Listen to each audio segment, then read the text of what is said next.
Generation X. We were born between 19 and 19.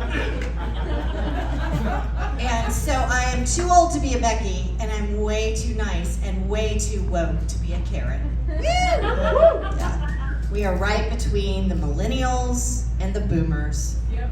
And we can't stand either one. Our rally cry is, whatever. Whatever. And we don't like labels. I don't want to be a Becky or a Karen. I don't even want to be Gen X. Now, I could be Gen Extra. That'd be kind of nice. But we don't like labels. The only labels I care about are the ones on my medication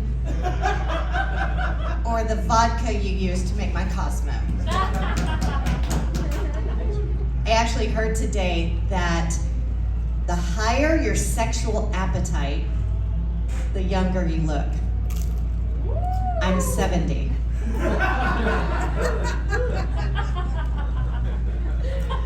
Big news. I'm engaged. I'm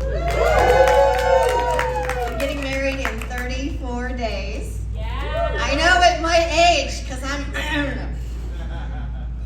Well, I've been married before, so I'm not scared. I was actually married for 21 years. Over 3 husbands, but whatever. My first marriage was blissfully short. I call him my starter husband. You know, it's kind of like that first house you ever had. Once you get settled, you realize you picked a really bad neighborhood.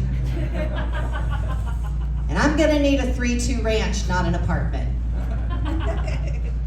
My second husband and I, we had to get divorced. We had a terrible personality conflict. I'm a Gemini. He's an asshole. And worse than that, he's a cheap asshole. He actually wanted me to wear the wedding dress from my first marriage. Like I'd even fit in it, but I tried to explain to him, you cannot wear white the second time. Okay, let's be honest, I shouldn't have worn white the first time. Yeah, I used to be a thought. T-H-O-T, that hoe over there. Is that what that Times have stands changed. for? Now I'm just that woman over 30. Yeah, I'm a twat. I was really going for MILF, but instead of mother I'd like to fondle, I'm man, I look 40. Sorry, he was cheap. He was so cheap, he took us to Vegas for the honeymoon because the hotels were as cheap as he was, and he bought this Friends Fly free flight package, right? To Vegas. There are 2 seats. One in coach, one in first class. So as I'm sitting in the back with a small child kicking the back of my seat next to the lavatory, I realize I married a first class cheap asshole. Now my third husband, oh my gosh, I haven't spoken to him in a while. I guess it was since right before his funeral.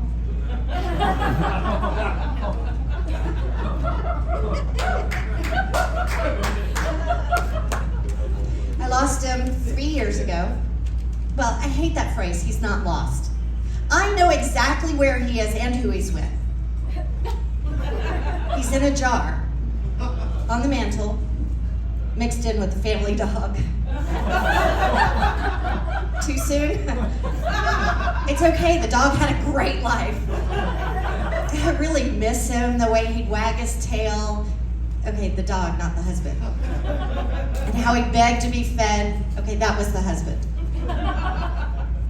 It's really okay to laugh. Honestly, he would love the fact that I'm talking about him. That boy had to be the center of attention. I'm actually having his ashes scattered over the Kardashians. How? How did he die?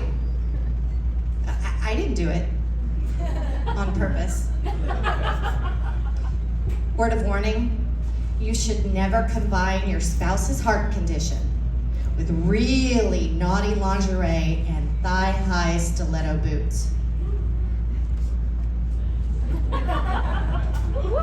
But my God, he looked amazing in that outfit. I miss him. not just for the begging for food. And sometimes I try to reach out and I'll just kind of text his phone like I used to. He never answers. He has completely ghosted me.